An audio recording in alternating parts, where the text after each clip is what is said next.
a bed. I have a bed. I have a bed. Woo! I have a bed. I think filming on a bed is going to prove challenging because it's just so comfortable and easy to get distracted.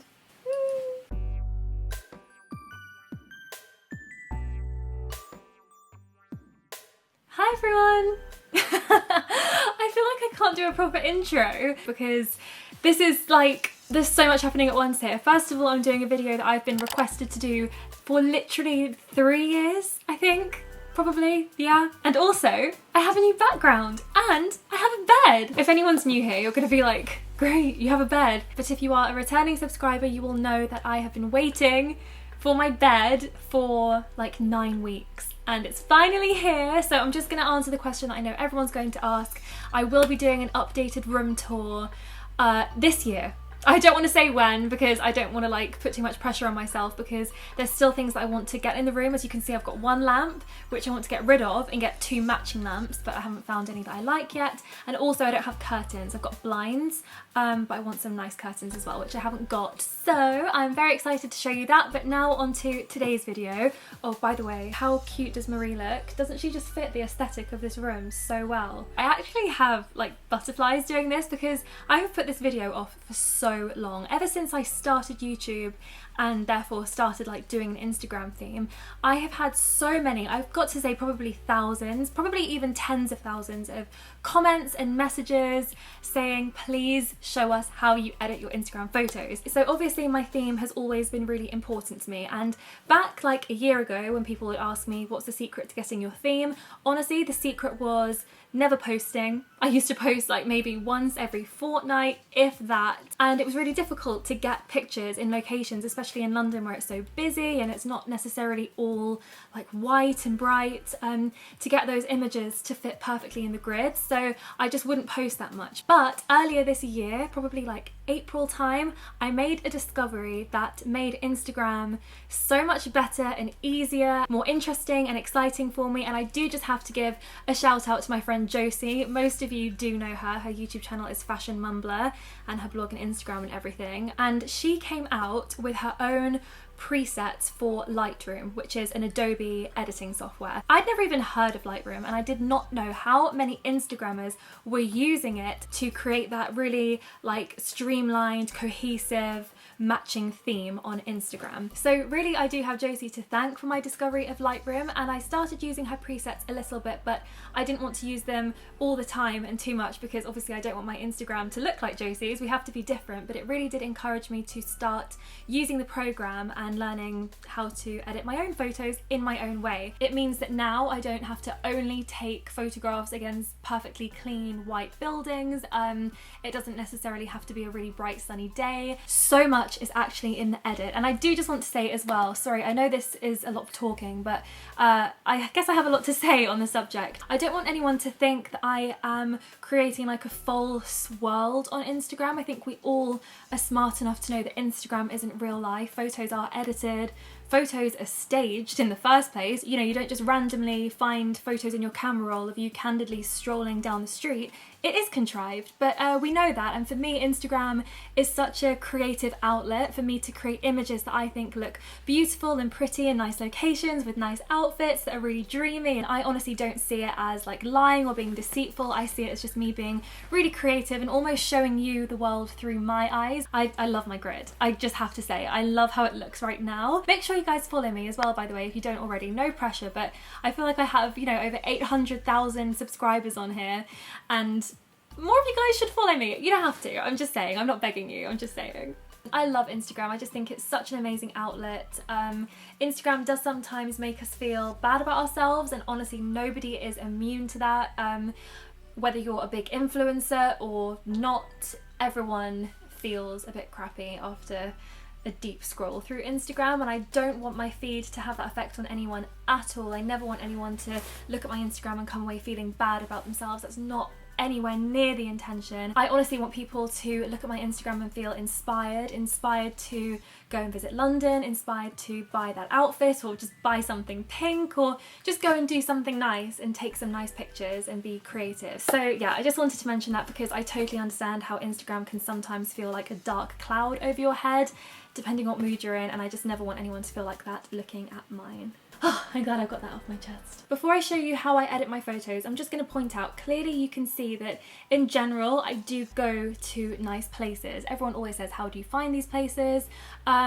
I've lived in London my whole life, and the nature of like my job when I used to go to castings when I was younger meant a lot of walking around London, so you just kind of get to know the areas that are nice, the areas that aren't really your vibe. Like I would never go to Shoreditch to take photos for my Instagram because I know it's not my thing. Also, using your imagination, some things might not look very nice immediately to your eye, but then once you edit them and brighten it up and put like a pinky filter to it, you know, it could look really pretty. And also, as you can see, I pretty much always have something pink in my outfit on my Instagram, and I do that purely because of the theme of Instagram. I do have some outfits that are darker colours that I do wear that I may not actually just post on Instagram because it doesn't fit, but in general most of my clothes are light colours and, you know, pink, so yeah, it's kind of easy. Also, my photos are a mix of photographers' shots. I have a photographer that I work with quite regularly. If I have something like sponsored to shoot, I'll usually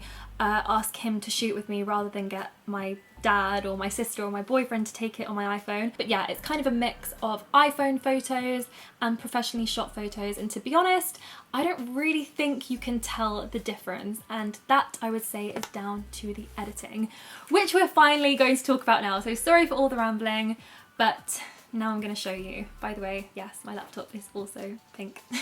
Okay, I'm going to do a screen record at the same time as I speak, so I hope this works. So I've opened up Lightroom and I've imported 6 of the original photos of images that are already on my Instagram. So I have this one here, which was my sponsored post for Daniel Wellington. Another one here, which was taken on the same day. And we just by chance, we were walking back to the station and we saw the pink car and we were like, oh my god, we have to take a picture. So these 3 were all taken by my photographer on a really good camera. And then I have these 3, which this one was in Mexico, this one was in Lisbon, and this one was in Lisbon too. And these were all taken on my iPhone by my boyfriend and my dad. So you can clearly see that these original images would probably never end up on my Instagram as they are. So you're about to see the magic Lightroom can do. So I'm just going to do exactly what I did to the picture that went up on my Instagram. So first of all, I play around with the light. So first of all, I'll always brighten the image up quite a lot, not too much because you don't want it to be too like glaring, but about a 0.7 should be good. And then I also bring down the contrast because this takes away a lot of like the shadow and the dark bits in an image. So that kind of looks about right. Highlights are tricky. Sometimes if you put it up too high, a lot of the colour can wash out. So I think here I'm just going to put it down a bit to make sure that all of the colours in like the pinks and stuff don't wash out. Also, in the same way that I pull down the contrast, I pull up the shadows to just get some of the darkness out of the image. And then white basically brightens up the white tones in the image, and black you can either make it darker or lighter. So obviously we're going to go for lighter. So there's the image now with that adjustment. It doesn't look too different until you see the original. And look at what a difference just some simple lighting edits can do. And you don't necessarily need Lightroom to do this. Lots of programs, even iPhone apps, you can play with light in this way. But I think the thing that makes Lightroom really good is the way that it can manipulate colour. And that's what I really need because I have such a colour heavy theme. So on this, I'm just gonna up the temperature a little bit to make it look a little bit warmer because it was a really dull, cloudy day. And then there's tint, and for some reason this goes to either green or pink, pinky purple. So I normally like to leave it quite near the centre because it doesn't really look very good. It looks clearly too much. So I usually pull this up to like no more than 10 usually, just to give it a slight pinkish tint.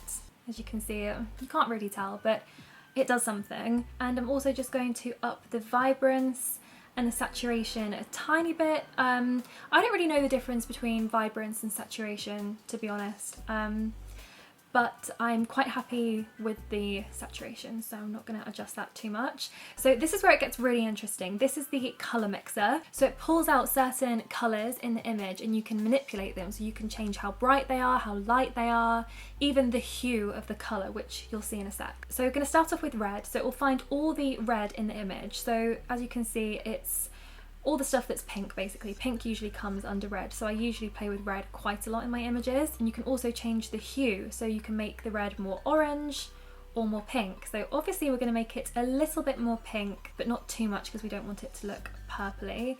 So I think about there looks good. The saturation I'm quite happy with. I might just up it like the tiniest bit. And the luminance, I'll just show you what it does. Makes it really bright or makes it really dark. So again, kind of happy, but I always like to up the luminosity a little bit. So I'll give you a little before and after so far of how we're doing, and we're still not done. So yeah, looks pretty good. Orange is a tough one because I actually hate orange in my photos, but orange is always in the skin. So you can't desaturate it too much because then your skin will go grey, and you can change it, you can only apply it to certain parts of the image, but I can never be bothered to do that. So yeah, I'm going to leave the hue and I'm just going to desaturate the orange a tiny bit, but not too much. So I think about a -10 is fine. And then I'll also make it a little lighter as well. And that kind of in turn desaturates it a little bit. I always pull the yellow out of an image.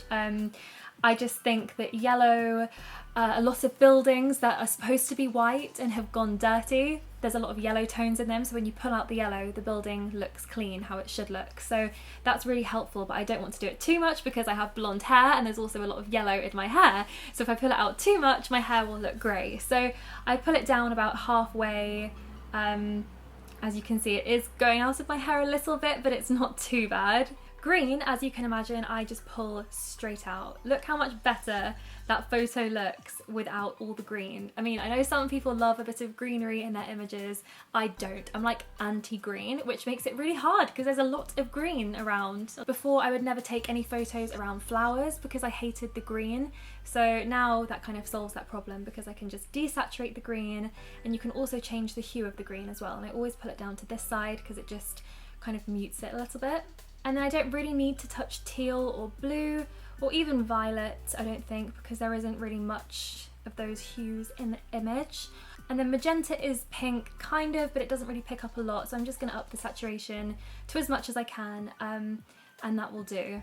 So now if you look at both the original image and the finished one, the difference is vast, but honestly it still looks how it looked to my eye on the day. All cameras capture light very differently, and it can look very different in a photo than it did to your eyes, which can be very disappointing, but Lightroom just helps you put the photo back to how you saw it in the first place when you imagined it. And then what I sometimes do is just copy the edit settings and paste them to another image, so you don't need to do it all again. And look how well that worked. Sometimes you do have to adjust it a little bit, but in general, if you've taken them like on the same day or it's the same kind of lighting, it will work for everything. So what you could then do would be to go to presets and create preset.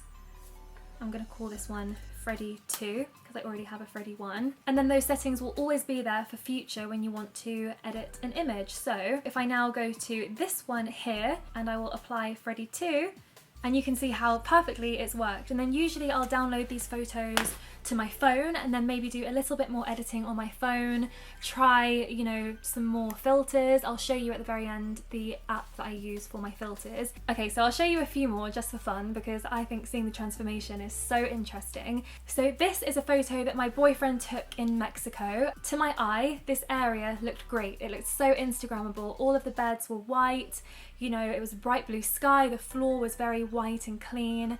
But then when we took the image, you know, it just looked awful. It was so dark, even though it was such a bright sunny day. There's lots of shadows on the ground, which makes the photo look really stripy. And also the sun is making all of that white look really yellow. So basically it does not look Instagrammable at all. So we have to change it. And actually this was taken in April, which is just when I discovered Josie's preset. So I did actually use one of Josie's for this, which I'm going to show you. I used the Blush Soft and Bright preset. So can you believe how much that has changed. And I did just change it the tiniest bit. I just made like a few really small adjustments. I definitely made it more saturated. This is what I always do if I use a Josie preset. I up the saturation and take down the orange, because the orange is quite high in her presets. I pulled all the red out of the image. So yeah, right now the orange is at plus 44 saturation, and I pull it way down to about minus 20. And then same with the yellow, I'll just pull this down. Look, if we have yellow at completely neutral, look how yellow the ground is. And then you pull out all the yellow and it looks white, which is how it looked to me in the first place. And then green, of course, I completely take out and really neutralize those trees. And then I'm just gonna up the saturation on the blue to make the sky nice and bright. And I think that's pretty much it. So yeah, this is the before and after of that photo. How crazy is that? It just opens up like so much freedom for me. Whereas, you know, before I would have never have posted on Instagram a photo like that. Now I can, because I have these tools. So it is really helpful, and it's helped me post a lot of images that I just would never have posted. So for this image I also started with a Josie preset, but as you can see that doesn't really look like my feed. It looks great, but it's not really for my feed. It's very warm, it has a lot of like orange tones in it. So yeah, I started off with this because I love the way Josie's presets do light. So for this I pulled the temperature down and kept the tint there, maybe a little bit more. Made it the slightest bit more vibrant and definitely more saturated. So now into my favourite bit, the colour. I pulled the red hue down so that everything that's red in the image is pink. Also pulled the saturation right down, which sounds counterproductive, but it makes anything that's red look more pink. So it makes this really nice pink wall look more like a baby pink. And then also up the luminance of the wall just to make it a little bit lighter. Orange, I'm just going to pull down a little bit and up that luminance. Yellow, again, I highly desaturated just so it wasn't so like garish, and pulled up the luminance so it's really light. I always pull all the green out of a photo, even if it doesn't look like there's any green. I just don't want there to be any trace of green. And then there was no teal, blue or violet, so I just kept that the same. And then magenta, I just whacked up to the top just to pull out as much pink of the photo as possible. So here we go, here's the before and after. Crazy. And then the final photo is this one, which is one of my favourite photos that I've ever posted on Instagram. I just love it. I love the depth of those arches. It looks like it goes on forever. I love my outfit. I like how it's a really swishy kind of movement image. My dad took this on my iPhone. We took a lot of tries because there was a lot of people coming through and we waited for the perfect moment when there was no one there. So for this I used one of my own presets that I've saved before from other edits, which is this one here, but I wasn't completely happy with the colouring on this. I like the way the light looks, but not so much the colours. So I'm just going to pull down the temperature, more or less the same, because I like that pinky tint. Vibrance the same. I don't usually really touch the vibrance too much. And then just up the saturation a little bit. And then I'll just whiz through this, desaturate the red a little bit, pull down the orange a tad. Definitely pull the yellow out of this image. Look, that's with, that's full saturation. That's without. Makes it a lot more, you know, Instagrammable for me. So pull down that saturation and up the luminance a little bit. Green is already at minus 100 because that's what I always do. There isn't really any blue or violet or magenta in the image, so I just leave those alone. So yeah, this will before and after. It's like magic, but when you look at what we've actually done, haven't really done too much, but it looks completely different and it's amazing. Okay, now I'm going to show you any extra steps that I might take on my phone, which sometimes I do because I'm a perfectionist. I'm going to move over to this side and put my phone here. Okay, is it recording? Yeah. So what I will do is airdrop my photo from my laptop to my phone, and here's my photography app with all of my kind of photo editing apps. Most of them I don't use. The only ones that I really use are Facetune and Colour Story. Yeah, most of these I never touch. I've just downloaded them over the years. So I'm going to open Colour Story. This is a really nice app for filters. They're not perfect, but there are a couple on here that I do use quite regularly. So I'm going to take this photo because I think this is the only one that I would really use a filter on. And I've got my favourites saved here. And as you can see, like, these are all my favourite filters because they're quite brightening. They kind of have a pinky tone. So for this one, I would probably use either Cassidy or Valerie. I think in this case actually I did use Cassidy by the looks of things. You can change the intensity as well, but actually I like how that looks at 100%. So we're just going to go ahead with that. But this also has tools, and this has a curves bar, which is for adjusting light. So if you don't want to spend the money on Lightroom, you could download this app, which is so much cheaper, and just really practice and get to know it. I don't think it's probably as good as Lightroom, but I'd say it was a really decent alternative. So I just like finished that photo off using Colour Story. Now I'm going to do it with Facetune. And Facetune has a tool that I love. So I'm going to go back to the original version of that image. And you know, Facetune, I know people like smoothing their face, they're changing their body shape. I don't really do that stuff. I mean, I have smoothed my skin out before. I'm not gonna lie, I think everyone's done it, but it's not something I make a habit of. But what I do love this for is the filters. So if I go to the filter section here, it has lots of colours which aren't the best, but it's the lighting that I'm interested in. So normally if I really want to brighten up a photo, it's usually because the background is quite dull or grey. But if you brighten it up too much, then you lose your face, your outfit, everything brightens up with it. The beauty of this is you can select the part of the photo that you want to brighten, and you can literally colour it in with your finger. So what I'm going to do is add a lot of exposure, and then I'm going to wipe it away from my body. So okay, this gets really, really addictive. You literally just colour in with your finger, but then so the background stays nice and light and bright. So it's genius. Before Lightroom, I solely used this for like the lighting of the image. And Lightroom is better, but again, this is a great alternative and I still use it now. So there, I mean, it's not perfect, but I've just about done it, and then you can adjust the intensity. So that's 100, that's 0. So I would probably put this so it looks not too unnatural at about 30. And as you can see, that's still a huge difference. And then you can also add some colour in. I mean, none of these look natural. So just for an example, let's go for Orchid. Makes it a little bit pinky, but you want to bring it down so it looks natural, so to about 15. And then probably just add a little bit more exposure on the body as well, just to blend it.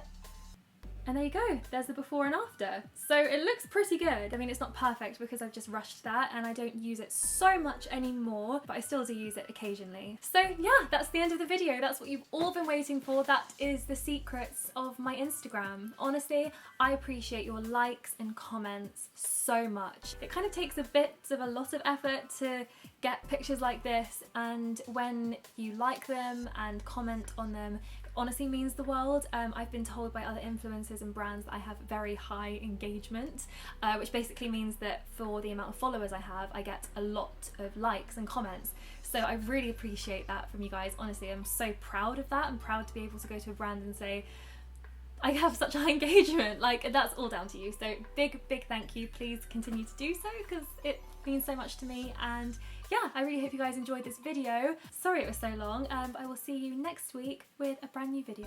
Bye!